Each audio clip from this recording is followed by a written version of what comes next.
This is a letter of my thoughts of what the last year and a half of my life has been through, or what I'm going through, living under what I feel I'm living under a microscope. My whole family is. And I just wanted to let people see exactly who I am instead of what's being conceived out there in this so-called negative world that we live in so much every day. Know that how much I hurt inside, not only for myself but for my family. Can you read us this letter? It's titled Living Under a Microscope by me, George Anthony. Suddenly you are thrown into a life that you have no control over. Your everyday walking, talking is dissected, analyzed, and just plain torn apart. You did not ask for this, but the microscope is on. Is it fair? No, not by any shape of the imagination. Does it hurt? More than you can realize. You stay as strong emotionally and physically as possible, but people can be so cruel. Your family is talked about in hurtful ways, not just words, but physical violence. People stand in front of your home, your sanctuary, as a modern-day lynch mob. I ask, what would you do? Would you cower down, lock yourself up in your house? Can you answer that honestly? The microscope is on. I've asked many people, want to change places with me, walk in my shoes, if only for a minute, a day, but they cannot. People say, I know what you are going through. The only person that knows are truly the people who have been through this. Others stand on the sideline and judge, seeking their 15 minutes of fame by blogging, sending threatening emails, letters, phone calls, and text messaging, stating we are unfit. But they themselves look in the mirror and ask, what would I do if my life or my family was under a microscope? It makes you stop and think, doesn't it? Living under a microscope. Humans can be so cruel. When a tragedy happens, their whole life process changes. People who don't know the facts re-victimize the victims, again under a microscope. And an opinion article gets released, printed, and that becomes gospel for a slight few. Media, as it is today, would rather report the wrong in the world than collectively start out reporting something good. The first 7 to 10 minutes of a newscast, at least in my opinion, front page of a paper or magazine gets your attention by shock value. Wouldn't it be nice or wholesome to see a report of something positive or heartwarming for a change?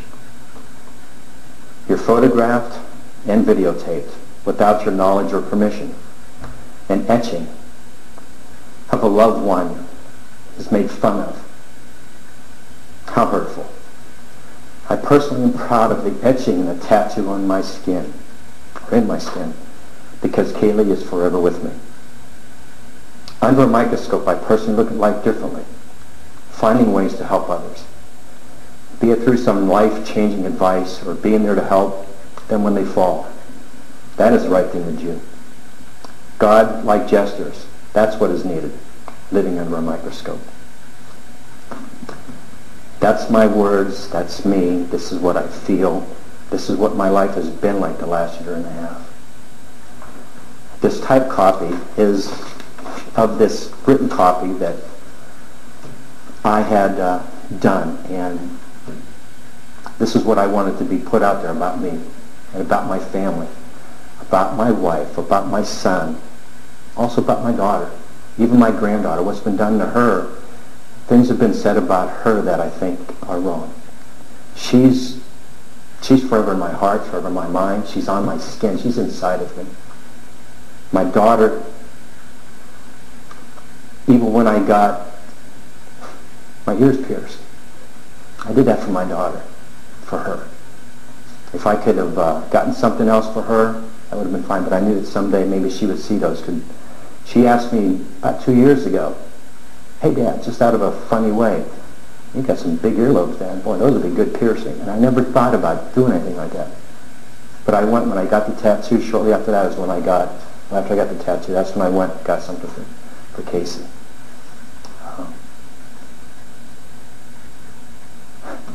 You know, people can condemn and criticize me all they want and attack me. But when they start attacking my family, my son, my future daughter-in-law, and other people that are around us for the right reasons, even my attorney, they've attacked him in ways that's I can't accept that. He's doing everything for the right reasons. He's doing it because he feels what he does is done in the right way. He's doing everything to help us. What's it like for you going out in public? What happens to you on your way in here? Oh, just as I parked my car right at the end of Church Street before coming to this building today, I had people pointing at me in their little SUV, getting their cell phones out and taking my photograph. I'm doing basically like you're doing, I'm just shaking my head. I'm thinking, why? In a local Kmart just over the weekend, a lady comes up and puts her hand on my shoulder, which I know she did it in a very sympathetic way.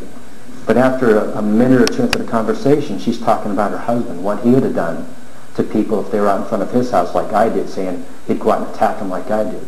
And I didn't attack anyone. I tried to preserve my dignity and tried to not go out to hurt anyone. I never want to hurt anyone because I know what I'm capable of. All I ever wanted people to do is just go away. Let us have some peace and quiet to try to get through this.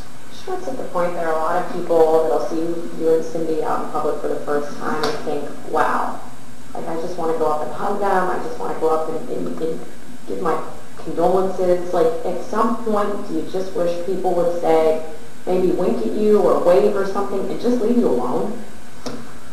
Maybe a little wink or just a little praying for you, something like that. I think that would really be great. I mean, I understand why some people want to come up and say what they want to say to you. I understand that.